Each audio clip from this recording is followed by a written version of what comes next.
Wow, Perk, I know exactly what you felt like last year during the finals when you were running around in Dallas. Hey, Allie, it's all good. Look, we appreciate you. See, this is the sacrificing that we need to do, right? You know what I'm saying? Shannon, you taking notes? Listen, When, the fact that I'm here, y'all lucky. It's been a long day. It's been a long day. I've been in wine meetings since 8 a.m. 8 He's a.m.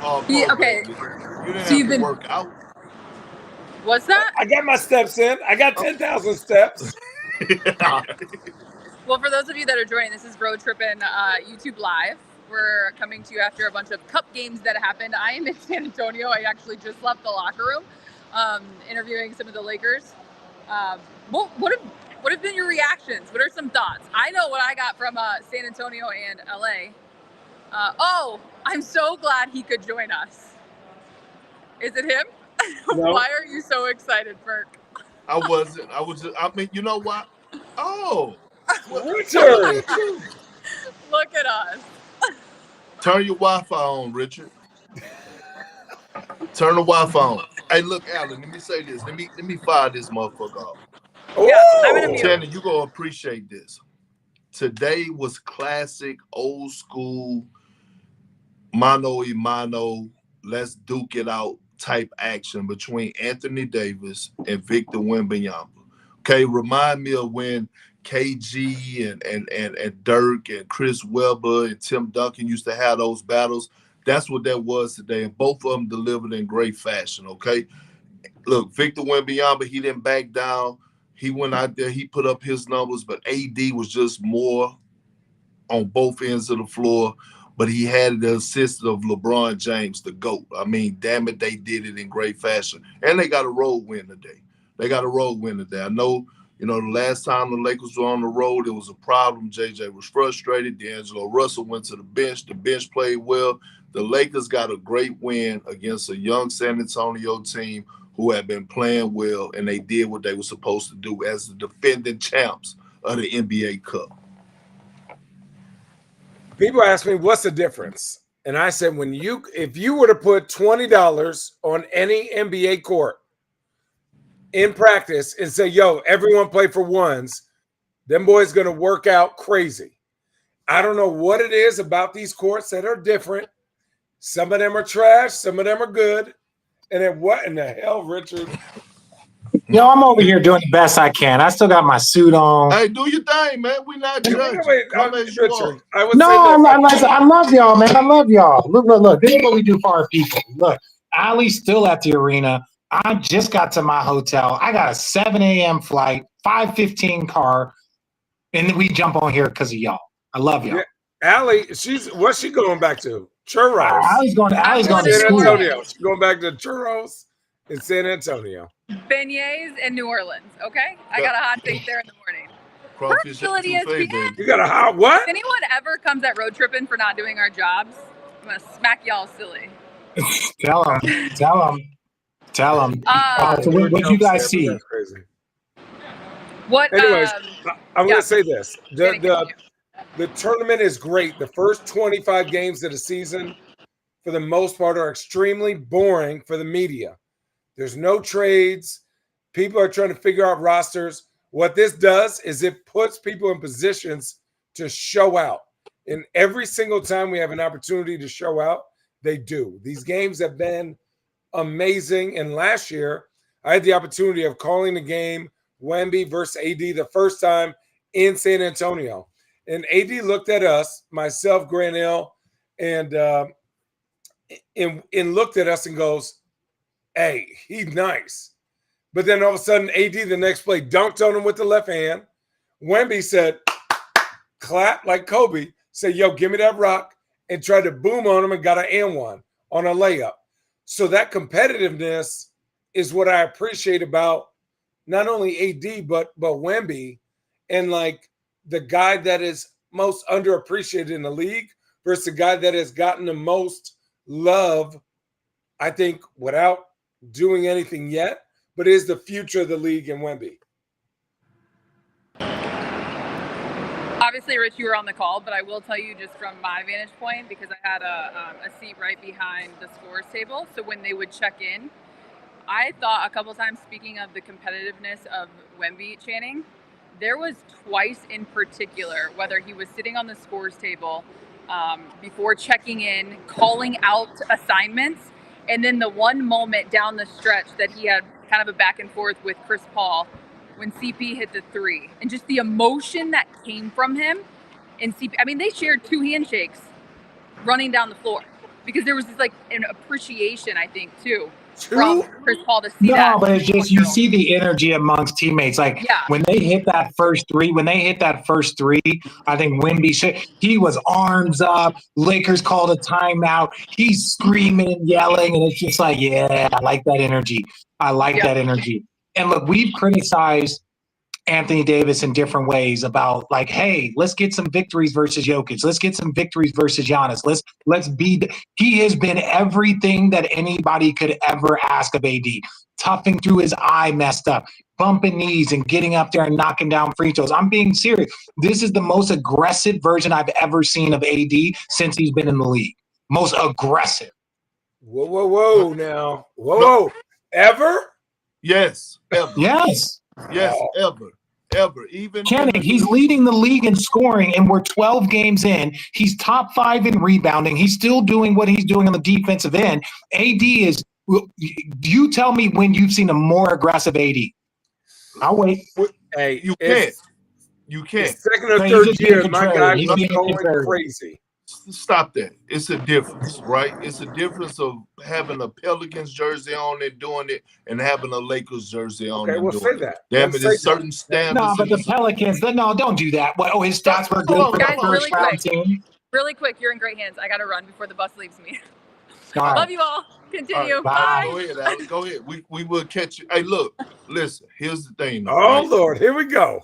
Here's the thing. Let's get down to the nitty gritty. RJ, you and I were on set. You remember, and we both were critical of AD about 3 or 4 years ago. The gap with him and Giannis was like they was neck and neck, and we was like, oh, that gap is like really big now. Well, that gap has closed, right? Because we was asking AD to put up Giannis type numbers. Now I know it's early in the season, but he's doing that. Let me say this too. Shout out to JJ Redick, real talk. He has unlocked a different version of Anthony Davis, and he has unlocked a different version of LeBron James. LeBron James at the point 4 straight triple doubles, shooting 46% from the 3 right now, shooting his highest free throw percentage. Like whatever JJ is speaking, I don't know if it's spirituals. I don't know what the hell he's speaking in the locker room. He ain't spiritual. He ain't spiritual. Okay. He ain't spiritual. Hey, whatever he is being heard. It's being heard in great fashion. And hold on, real quick. And go ahead. He called out the bench. He called out his guys 3 or 4 games ago when they came off their road trip. D'Angelo Russell has responded, even at home. Max Christie came in tonight on the road and responded. Fucking Dalton Connect coming to the starting lineup and fit in perfect. I'm telling you, I'm not sitting up here and acting like they're world beaters and doing all that shit, but I will say I am impressed all across the board. And Shannon, let me ask you this. So the rumors, the streets are saying, right, that the Lakers are watching closely AD and Bron because they're basically auditioning to see if the Lakers are going to make a move, right, so that they could get even more powerful to make a real legit run at winning the title.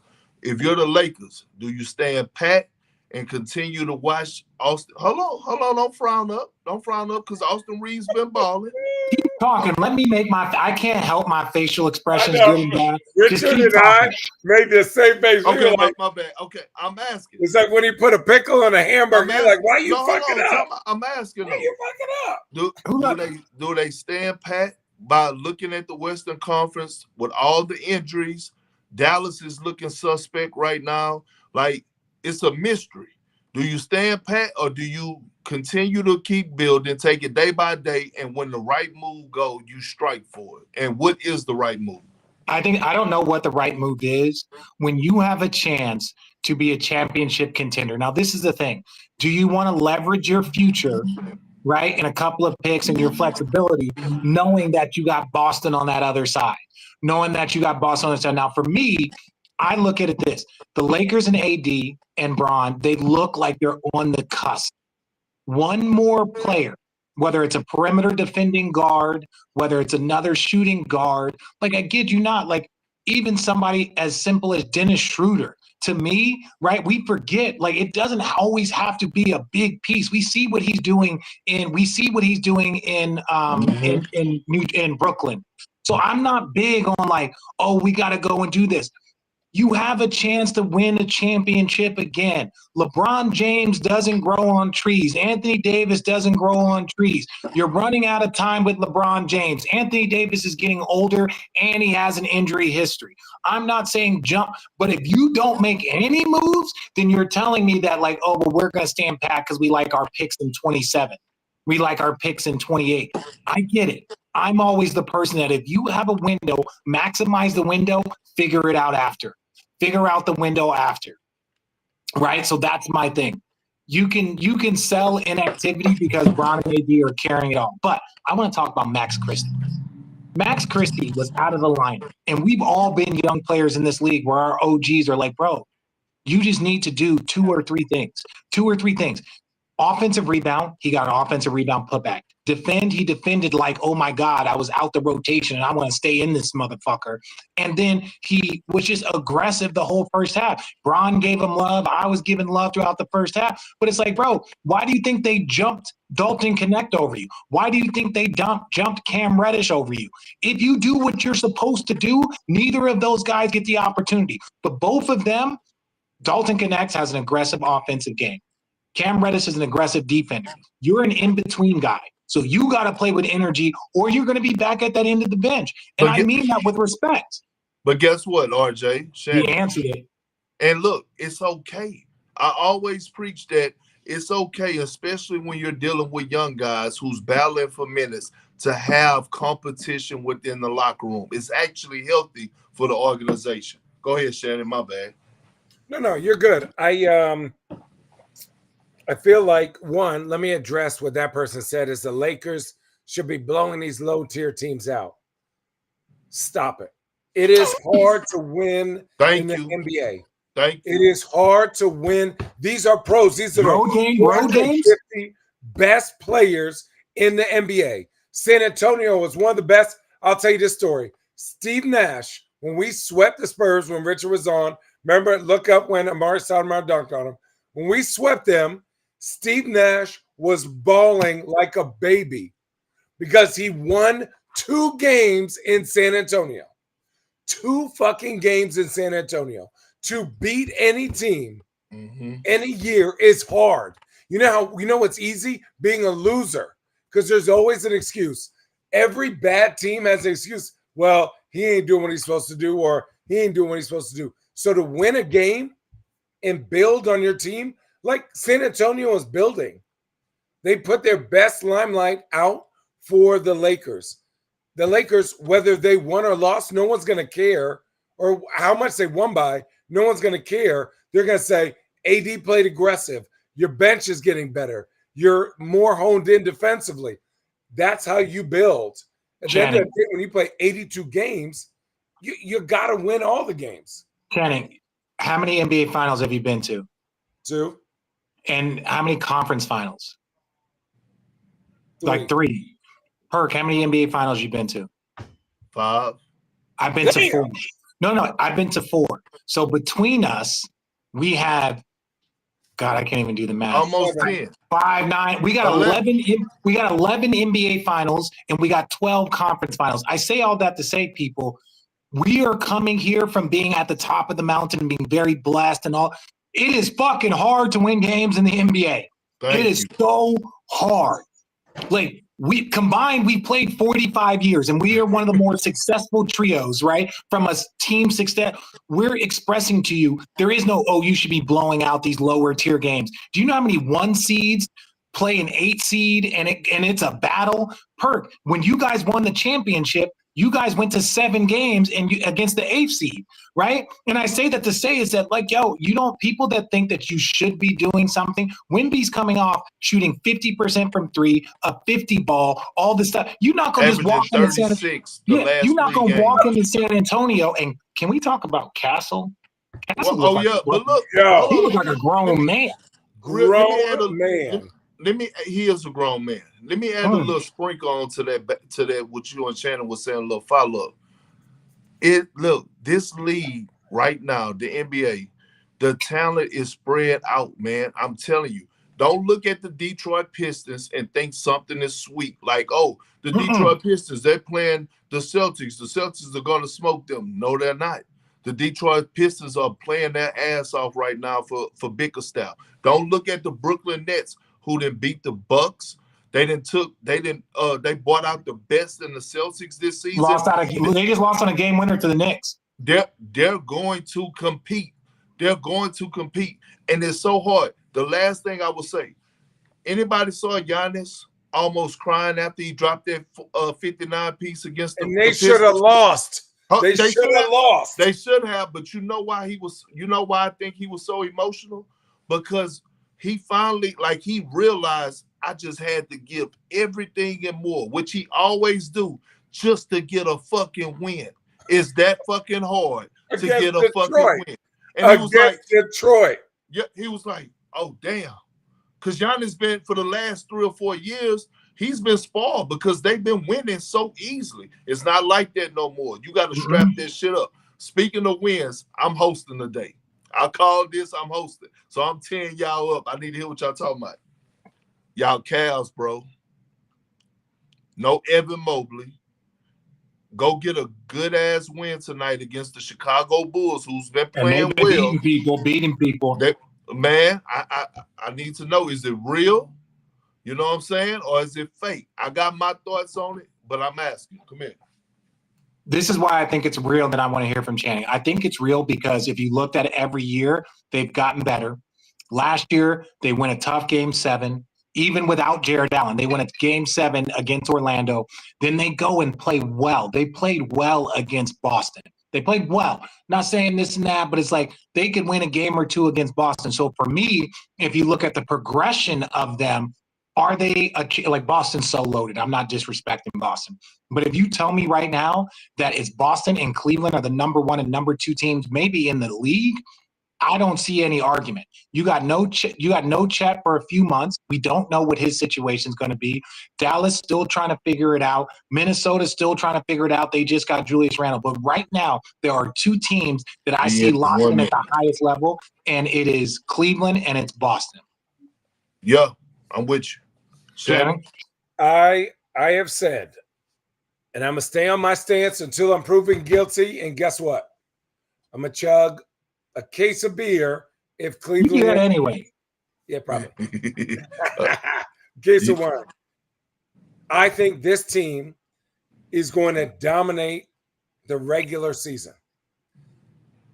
I've expected this. They have been a top 4 team in the Eastern Conference for 4 years. They've been hampered with injuries.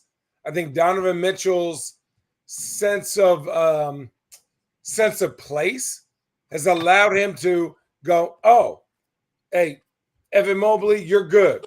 I got you. Jared Allen, you're good. Darius Garland, I got you.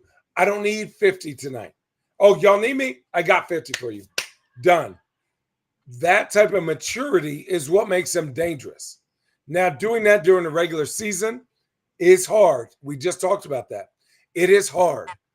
But during the playoffs, when you get underneath that heat lamp, like you're a reptile, it's different. I need to see that. I don't think that they can do that. Okay, well, they're going to show you. I disagree. I want to be wrong. I want to be wrong. Hold on. Here's the thing. This is how I feel. When you're going for something, I don't want to hear this shit about wait, let's see what they look like in April. Let's see what. Nah, fuck that. When you're trying to go and your goal is you have championship aspirations, you hit the ground running. You hit the ground running because they're not wasting any time. And let me tell you why this is so good for the Cavs, and the Cavs fans should be excited. The organization should be excited. They got a new coach. So the fact that they're hitting the ground running undefeated under a new coach should show all the signs you need to see, because there was a lot of questions, but the two most important questions could Darius Garland and Donovan Mitchell coexist? Right now, the answer is hell yeah, and I believe they will throughout the course of this season and the postseason. Right? Another question: could Evan Mobley and Jared Allen coexist? The answer is fuck yeah, they can coexist, because Evan Mobley is out here shooting 48 to 50% from the fucking three. So now you can keep them on the floor together. You have the bench. 1.5 or 3 ain't shoot them things. No, but it's enough where you got to respect it. It's enough where you got to respect it. Stop hating. Let me finish, because we got to move on. I'm running the show today, okay? I'm running the show. All right, we got to move on. All right, cool.